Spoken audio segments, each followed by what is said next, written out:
സമയം കുറവല്ല, അതിനോടുള്ള നമ്മുടെ സമീപനമാണ് പ്രശ്നമെന്ന് നിങ്ങൾക്ക് തോന്നിയിട്ടുണ്ടോ? ഈ ലോകത്ത് എല്ലാവർക്കും ഈക്വൽ ആയിട്ട് നൽകപ്പെട്ടിരിക്കുന്ന ഒന്നാണ് സമയം എന്ന് പറയുന്നത്.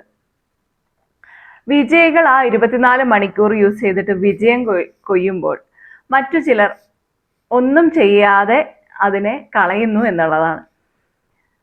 അപ്പോൾ സമയം തികയുന്നില്ല എന്ന് പരാതി പറയുന്നവർക്ക് ഒരിക്കലും ഒന്നിനും സമയം തികയാറില്ല എന്നുള്ളതാണ് സത്യം. അവർ സമയത്തെ വേണ്ട വിധത്തിൽ യൂട്ടിലൈസ് ചെയ്യുന്നില്ല എന്ന് വേണമെങ്കിൽ നമുക്ക് മനസ്സിലാക്കാം.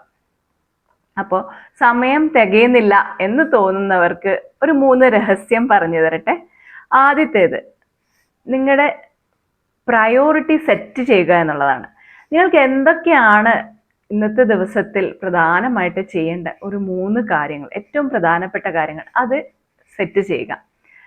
രണ്ടാമതായിട്ട്, നമ്മൾ രാവിലെ എഴുന്നേറ്റ ഉടനെ തന്നെ ടു ഡു ലിസ്റ്റ്, ഇന്ന് ചെയ്യേണ്ട കാര്യങ്ങൾ എന്തൊക്കെയാണ് എന്നതിനെക്കുറിച്ച് കൃത്യമായി നമുക്കൊരു പ്ലാൻ ഉണ്ടായിരിക്കണം. മൂന്നാമത്തെ കാര്യം എന്ന് പറഞ്ഞാൽ ടേക്ക് എ ബ്രേക്ക് എന്നുള്ളതാണ്. നമ്മൾ എന്ത് കാര്യം ചെയ്യുവാണെങ്കിലും ഒരു 25 മിനിറ്റ്സ് കഴിഞ്ഞാൽ ഒരു 5 മിനിറ്റ് നമ്മളൊന്ന് ബ്രേക്ക് എടുക്കുക എന്നുള്ളതാണ്. ഓക്കെ, അപ്പോൾ അത് നമ്മുടെ എനർജി ലെവൽ കൂട്ടും എന്നുള്ളതാണ് പറയുന്നത്. അപ്പോൾ ഇനി സമയം തികയുന്നില്ല എന്ന് പരാതി വേണ്ട കേട്ടോ. Thank you.